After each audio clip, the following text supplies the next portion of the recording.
Minnesota Vikings are indeed the best 2-5 team in National Football League history. They're primed to go on a run and get it done. Sneak into the playoffs as a 7 seed, maybe an 8 seed if the NFL has to cancel more games because of the run-up. Woo!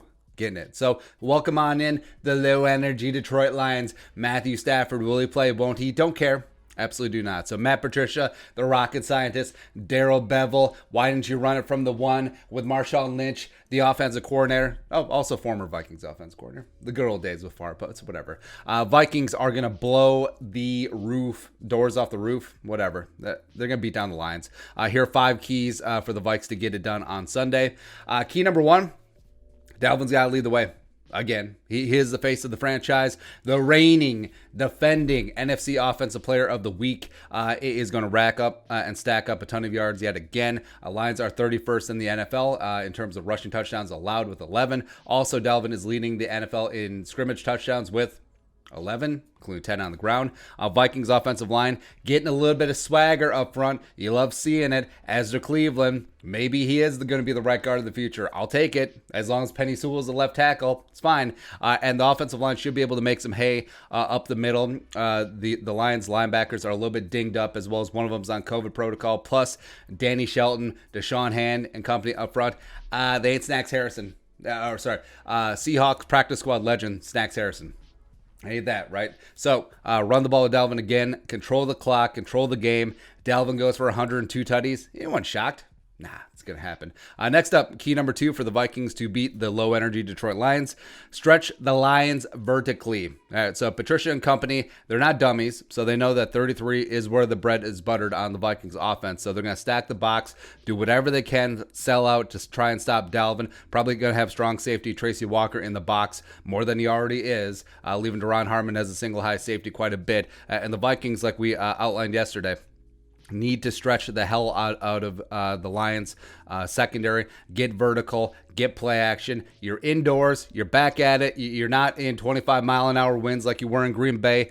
Play action shots, downfield, Thielen, Jefferson, let's go. Plus, the Lions cornerbacks, Amani Oruwariye, as well as Jeff Okudah. I mean, they're young. I like them. They're up and coming. They're pretty feisty, but you can certainly throw on them. And also, Justin Coleman is back, former Vikings UDFA tryout legend Justin Coleman coming out of the Tennessee Rocky Top. He's coming back from a hamstring. He was worked a little bit against Cincinnati. So the Vikings can certainly pass on the Lions as well. Plus, yes, Everson is back, and also Romeo Okwara is leading the Lions in pressures and sacks, but they're without Trey Flowers, so not much of a pass rush going on. So the Vikings offensive line should also be good in that department as well. Get it. Next up, key number 3 for the Vikings beat the Lions on Sunday.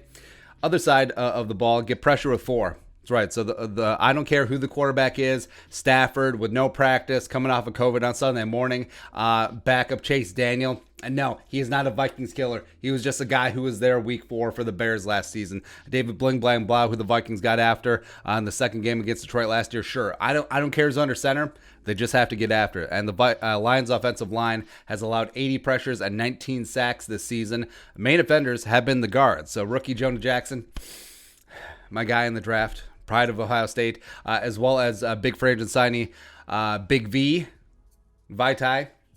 They've combined for 20 of those 80 pressures, as well as giving up 6 sacks in the middle. Basically, the Lions offensive line scouting report, everyone except for Frank Ragnow, the center, the pride of Chanhassen, who the Vikings had interest in before the Lions poached him in the first round. Whatever. Everyone else sucks except for him. And also on the edge is getting some pressure on the tackles. Decker and Crosby, Wanham, Afadi, Herc. You got a little bit last week. You got 15 pressures and a sack against Rodgers. It was the game clinching sack at the end. But got to get home again. Zimmer and Patterson do just seem to have a knack against Detroit and Matthew Stafford.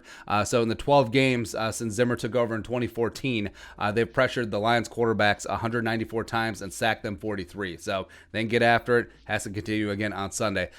Key number 4 for the Vikings to get a win against the Lions. Got to help your corners as much as possible. So they're dinged up. They're young. They're energetic. They want to get after it, but they do need a lot of help. And Jeff Gladney, as of right now, El Jefe, is the Vikings' only healthy cornerback who was on the roster week 1. one guy, right? So Harrison Hand, Chris Boyd, we'll see, should be able to play on Sunday. And also Harrison and Harris over the top. There's too many Harrisons and Harris's, but they need help over top, just like they did against Green Bay. Getting pressure of 4 will greatly help that. The Vikings only had to blitz 7 out of 46 dropbacks against Green Bay. I think a similar formula will work against Detroit. So get pressure with 4, sit back in coverage, let whoever is under center make a mistake. Also, Lions are already down Babytron, Kenny Galladay, but also Marvin Jones, Danny Amendola are still kind of legit, so need some help. Lastly, key number 5 for the Vikings get a win on Sunday.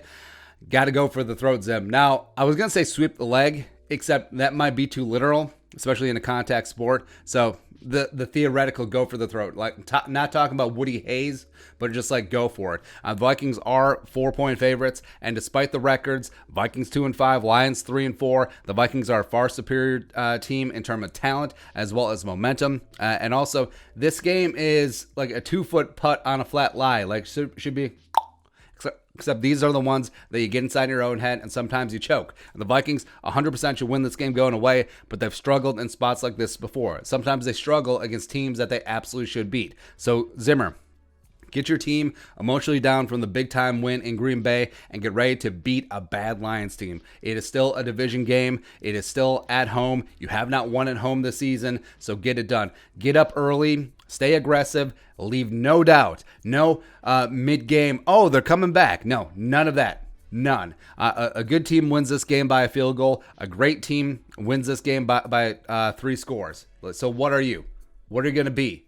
Win this game and start a run. So, final score prediction.